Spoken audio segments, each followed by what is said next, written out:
ഉപ്പ ഇന്നലത്തെ കഥന്റെ ബാക്കി പറയണ്ടേ? ഇന്നലത്തെ കഥന്റെ ബാക്കി ഉണ്ടല്ലേ? ഞാൻ ആ ബുക്കാ വായിച്ചുകൊണ്ടിരിക്കുന്നുണ്ടാ.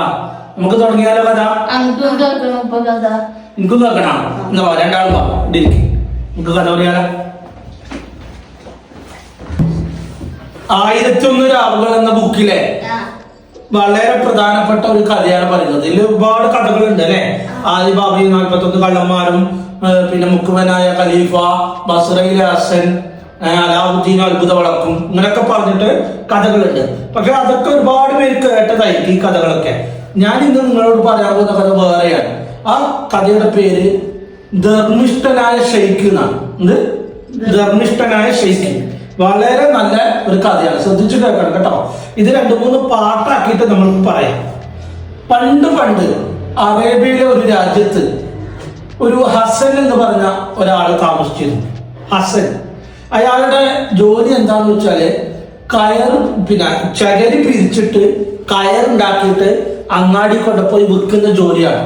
രാവിലെ കടയിലേക്ക് വരും, എന്നിട്ട് കയറ് ഈ ചകിരി പിരിക്കും, അത് കയറാക്കി മാറ്റും, എന്നിട്ട് അങ്ങാടി കൊണ്ടുപോയിട്ട് വിൽപ്പന നടത്തും. ഇതാണ് ഹസന്റെ ജോലി. ഹസനെ കുറിച്ച് പറയുകയാണെങ്കിൽ ഹസൻ വളരെ പാവപ്പെട്ട ഒരാളാണ്, വളരെ ദരിദ്രനാണ്, വിദ്യാഭ്യാസം തീരെ ഇല്ല, 2 മക്കളുണ്ട്, ഭാര്യയുണ്ട്.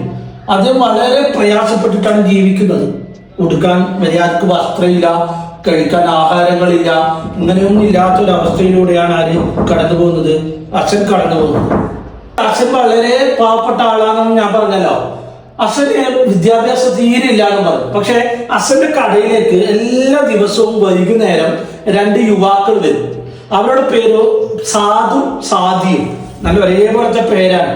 നല്ല ചെറുപ്പക്കാരാണ് 2 പേര്. അവര് നല്ല വിദ്യാഭ്യാസവും സൗന്ദര്യവും ഒക്കെയുള്ള ആളുകൾ, 2 കുട്ടികളാണ്, യുവാക്കളാണ്. പേരെന്താ? സാദും സാദിയും. ഒന്നാമത്തവൻ സാദ്, രണ്ടാമത്തവൻ സാദി. ഇവർ 2 പേരും അസന്റെ കടയിൽ വന്നിട്ട് വൈകുന്നേരമാണ് വരിക. അസന്റെ കടയുടെ മുമ്പിൽ ഒരു ബെഞ്ചുണ്ട്.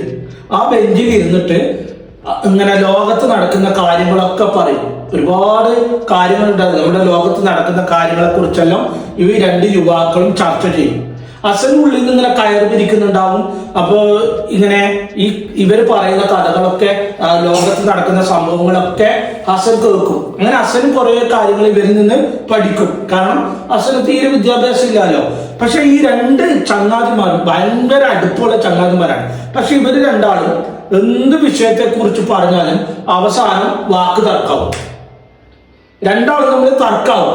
നീ പറഞ്ഞത് ശരിയല്ല, അല്ല ഞാൻ പറഞ്ഞതാ ശരി എന്ന് പറഞ്ഞിട്ട് 2 ആളും ഏതെങ്കിലും ഒരു വിഷയത്തെ കുറിച്ച് സംസാരിച്ചു വരുമ്പോൾ തർക്കമായാൽ എന്താ ചെയ്യാന്ന് വെച്ച് കഴിഞ്ഞാല് ഇവർ തമ്മിൽ പന്തയം വെക്കും. പന്തയം വെക്കുന്ന പറഞ്ഞാൽ ബെറ്റ് വെക്കും. ഒരാള് മറ്റൊരാളോട് പറയുന്നത് തെറ്റിക്കഴിഞ്ഞാല് ബെറ്റ് വെക്കും, പന്തയം വെക്കും. ഇതാണ് ഇവരുടെ രീതി. അന്നും പതിവ് പോലെ തന്നെ ഇവർ 2 പേരും കടയിലേക്ക് വന്നു. അച്ഛൻ കടയിലുണ്ട്, കയറി വിരിക്കുന്നുണ്ട്. ഇവർ 2 പേരും വന്ന് സാദും സാദിയും വന്ന് കടയിൽ ബെഞ്ചിലിരുന്നു. അന്ന് ഒരുപാട് കാര്യങ്ങൾ ഇങ്ങനെ സംസാരിക്കാൻ തുടങ്ങി. ആ സമയത്ത് ഒന്നാമനായ സാദിയോട് പറഞ്ഞു, എടാ സാദി, നീ ഒരു കാര്യം അറിയോ?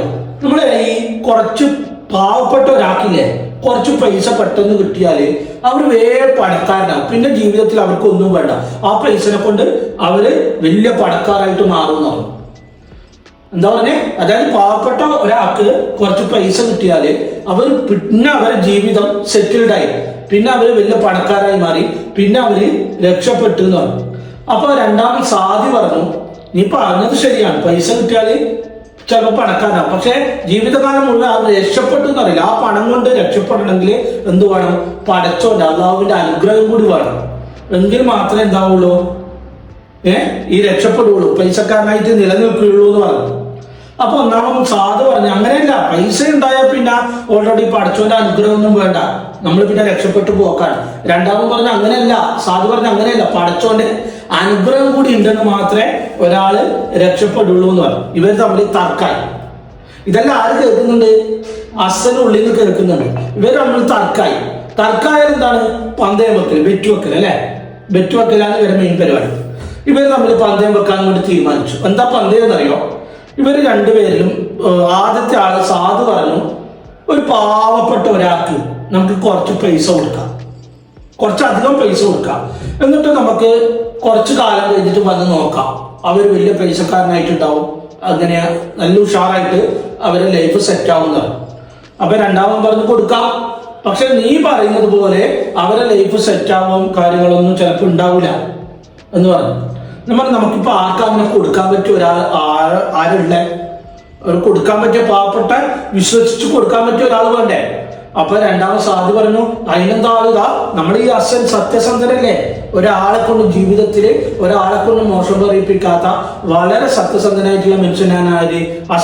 അസൻക്ക് കൊടുക്കുക നമ്മൾ പൈസ. അസൻ വളരെ പാവപ്പെട്ട ആളുമാണ്, സത്യസന്ധനുമാണ് അല്ലെ. അസനക്ക് പൈസ കൊടുക്കാം. അസൻ ഇത് കേട്ടിട്ട് ഇങ്ങനെ സന്തോഷിക്കാൻ മനസ്സിലായി, പഠിച്ചോനെ എനിക്ക് ആ പൈസ കിട്ടണേ എന്നുള്ള സന്തോഷമാണ്. അപ്പൊ 200 ദിനാറാണ് എന്ത് കൊടുക്കുന്നത്, ഇവർ കൊടുക്കാൻ വേണ്ടി തീരുമാനിച്ചു. 200 ദിനാർ എന്ന് പറഞ്ഞാൽ അസനെ സംബന്ധിച്ചിടത്തോളം ഇന്നത്തെ 20 ലക്ഷത്തിന് തുല്യാണ്. ഇന്നത്തെ 20 ലക്ഷത്തിന് തുല്യാണ് ഈ 200 ദിനാർ എന്ന് പറഞ്ഞാൽ അസനെ സംബന്ധിച്ചിടത്തോളം. കാരണം 2 ദിനാർ പോലും ഒന്നില്ല അസനക്ക് ദിവസം കിട്ടാനില്ല, വളരെ പാവപ്പെട്ട ആ സ്ഥലത്താണ് 200 ദിനാർ തരാന്ന് പറയുന്നത്. അപ്പൊ അവർ രണ്ടുപേരും കടന്റെ അകത്തേക്ക് കയറി അസനെ വിളിച്ചു. അസ, നമ്മള് പന്തയം വെച്ച നീ കേട്ടില്ലേ, അപ്പൊ എനിക്ക് ഇവനെ തോപ്പിക്കണം. സാധു പറയാണ്, അതുകൊണ്ട് ഞാൻ നിനക്ക് 200 ദിനാർ തരികയാണ്. നീ അതുകൊണ്ട് വലിയ എന്തെങ്കിലും കച്ചവടം തുടങ്ങി, ബിസിനസ് തുടങ്ങിയിട്ട് വലിയൊരാളായിട്ട് മാറണം. നമ്മൾ കുറച്ച് കാലം കഴിഞ്ഞിട്ട് വരും, അപ്പോഴത്തേക്ക് നീ ഈ പൈസനെ കൊണ്ട് വലിയ പൈസക്കാരനാവണം. എന്നിട്ട് ഇവനെ തോപ്പിക്കണം, എനിക്ക് ഇവനെ തോപ്പിക്കണം. അസം പറഞ്ഞു, ഉറപ്പ്, ഞാൻ ഈ പൈസനെ കൊണ്ട് വലിയ പൈസക്കാരനായിട്ട് മാറും, ഉറപ്പ്, ഞാൻ ഇവനെ തോപ്പിക്കും. അല്ല, നിങ്ങളെ ഞാൻ വിജയിപ്പിക്കും, നിങ്ങൾ പെറ്റിൽ ജയിക്കുന്നതാണ്. അപ്പൊ രണ്ടാമൻ സാധു പറഞ്ഞു, നോക്കാം അസാ, നീ അങ്ങനെ അഹങ്കരിക്കൊന്നും വേണ്ട, കാരണം പടച്ചോന്റെ അനുഗ്രഹം കൂടി ഉണ്ടെങ്കിലേ പിന്നെ ഇനി വലിയ പടക്കാരനായി മാറുന്ന ആര് പറഞ്ഞു? സാധു പറഞ്ഞു. അപ്പോ അസം പറഞ്ഞു, അതല്ല, എനിക്ക് പൈസ കിട്ടിയാൽ ഞാൻ ഇതിനെ കൊണ്ട് എന്താ ചെയ്യേണ്ടത്, എങ്ങനെ ബിസിനസ് ചെയ്യേണ്ടത്, എങ്ങനെ ഡെവലപ്പ് ആക്കേണ്ടതെന്നല്ല എനിക്കറിയാം. അന്നേരം അവര് പറഞ്ഞു, ഓക്കെ, അതാണ് എനിക്ക് വേണ്ടത്. സാധു പറഞ്ഞു, അത് ഞാൻ 1 വർഷം കഴിഞ്ഞിട്ട് ഞങ്ങൾ ഇനി വരുള്ളൂ, 1 വർഷം കഴിഞ്ഞിട്ട് ഇനി ഇവിടെ വരുള്ളൂ. അപ്പോഴത്തേക്കും നീ പൈസനെ കൊണ്ട് എന്താവണം, വലിയ പണക്കാരനായി മാറണം, ഇവനെ തോപ്പിക്കണം. ഓക്കെ, 1 വർഷം കഴിഞ്ഞ് വരുമ്പോഴത്തേക്ക് ഞാൻ വലിയ പൈസക്കാരനാവും, നിങ്ങൾ ഈ 200 ദിനാറ് ഞാൻ അന്നേരം തന്നെ തിരിച്ചു തരുകയും ചെയ്യുന്നു. അങ്ങനെ അവര് സലാലൊക്കെ പറഞ്ഞ് അവര് സാധിയും പോയി. 1 വർഷം കഴിഞ്ഞിട്ട് കാണാമെന്ന് പറഞ്ഞിട്ട് അവര് രണ്ടും തിരിച്ചുപോയി.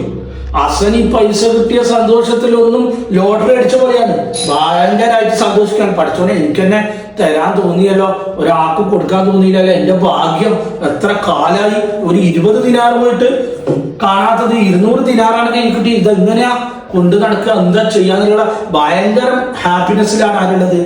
അസനുള്ളത്. അസനെ അന്നത്തെ അറേബ്യൻ സംസ്കാരത്തിലെ ഒരു തൊപ്പി കിട്ടും, തൊപ്പിയില്ലേ, ആ അച്ഛന്റെ തലയിൽ ഒരു തൊപ്പിയുണ്ട്, ആ തൊപ്പിന്റെ മേലയിൽ ഒരു തലയിക്കെട്ടുമുണ്ട്. അപ്പൊ ഈ തൊപ്പിക്ക് ഒരു പ്രത്യേകത ഉണ്ടെന്നറിയോ? തൊപ്പിക്ക് സിബുണ്ട്, ഒരു അറയുണ്ട്, നമ്മൾ ബാഗിനെല്ലാം ഉണ്ടാകുന്ന പോലെ അറയുണ്ട്. അച്ഛൻ ഈ 200 ദിനാറിൽ നിന്ന് 20 ദിനാർ എടുത്തിട്ട് ജുബന്റെ പോക്കറ്റിൽ വെച്ച് ബാക്കി 150 ദിനാറില്ലേ, അത് തൊപ്പി അഴിച്ചിട്ട് തൊപ്പിന്റെ സിബ് തുറന്ന് സിബിന്റെ അകത്ത് വെച്ചിട്ട് തലയിലിട്ട് ആണ് തലയിക്കെട്ടും കെട്ടി. ഇപ്പോ അസന്റെ തലയിൽ എത്രയുണ്ട്? 150 ദിനാറുണ്ട്, ആരും കാണില്ല അല്ലെ. 20 ദിനാർ എന്തിനാ കീശയിൽ ഇട്ടെന്നറിയോ? ഇന്ന് വീട്ടിലേക്ക് കുറച്ച് മാംസവും റൊട്ടിയും ഒക്കെ വാങ്ങണം. കാരണം അസൻ വളരെ പാവപ്പെട്ട ആളായതുകൊണ്ട് എന്തില്ല, അസന്റെ വീട്ടിൽ എപ്പോഴും പട്ടിണിയാണ്. മാംസം കഴിച്ചിട്ട് ഒരുപാട് കാലമായി, മക്കളെപ്പം പറയും മാംസം വാങ്ങാൻ, പക്ഷെ അസന് വാങ്ങിക്കൊടുക്കാൻ എന്തില്ല, പൈസ ഇല്ല കയ്യിൽ.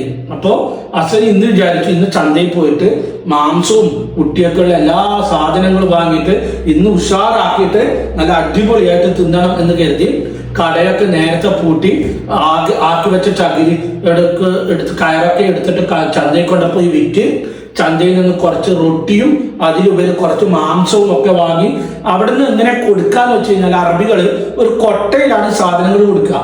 അന്നത്തെ കാലത്ത് കൊട്ടയില്ലേ, കൊട്ടയിൽ കൊട്ടയിൽ റൊട്ടി ഇട്ടു, ആ റൊട്ടിന്റെ ഒപ്പം മാംസം ഇട്ടു, എന്നിട്ട് അത് തലയിൽ വെച്ചു.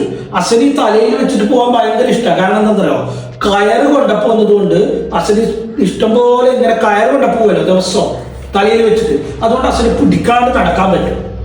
തലയിൽ ഇങ്ങനെ പിടിക്കണ്ട, ഭയങ്കര ബാലൻസ് ചെയ്തിട്ട് നടക്കാൻ പറ്റും. അതേപോലെ അസന് ഈ കൊട്ടയിൽ റൊട്ടിയും ഈ മാംസമൊക്കെ തലയിൽ വെച്ചിട്ട് ഇങ്ങനെ നടക്കുക അങ്ങാടിയിലൂടെ. എന്തൊരു സന്തോഷത്തിലാണ് നടക്കുന്നതെന്നറിയോ?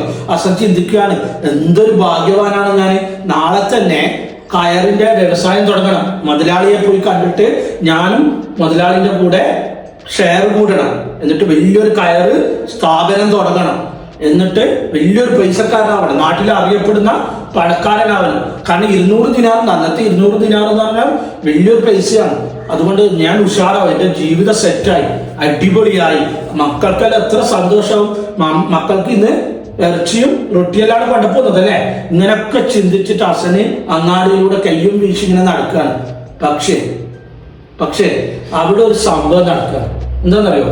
ആകാശത്തൂടെ പറന്നു പോകുന്ന ഒരു പരുന്നില്ലേ, പരുന്ത് ഈ അസന്റെ തലയിലിരിക്കുന്ന കൊട്ടയിലുള്ള ഇറച്ചി കണ്ടു. ഈ പരുന്തിന് പടച്ചോന് ഒരു കഴിവ് കൊടുത്തിട്ടുണ്ട്. എന്താണെന്നറിയോ? എത്ര ദൂരത്തുള്ള കാഴ്ചയും താഴെയുള്ള കാഴ്ചയും പരുന്തിന് കാണാൻ പറ്റും. ഭയങ്കര കാഴ്ച ശക്തിയാണ്. അതുകൊണ്ടാണ് നമ്മള് ഈ കടലിന്റെ അടിയിൽ നിന്നുള്ള പരുന്ത് പാറി വന്നിട്ട് പിടിച്ചിട്ട് കൊണ്ടപ്പോന്നാണില്ലേ, അത്രയും ശക്തി, കാഴ്ച ശക്തി ഉണ്ടാക്ക് പരുന്തിന് അല്ലെ? ഈ പരുന്ത് അസന്റെ തലയില് കൊട്ടയിലുള്ള ഇറച്ചി കണ്ടു. അസൻ ഇതൊന്നും അറിയുന്നില്ല, പരുന്ത് കാണുന്നൊന്നും അറിയുന്നില്ല.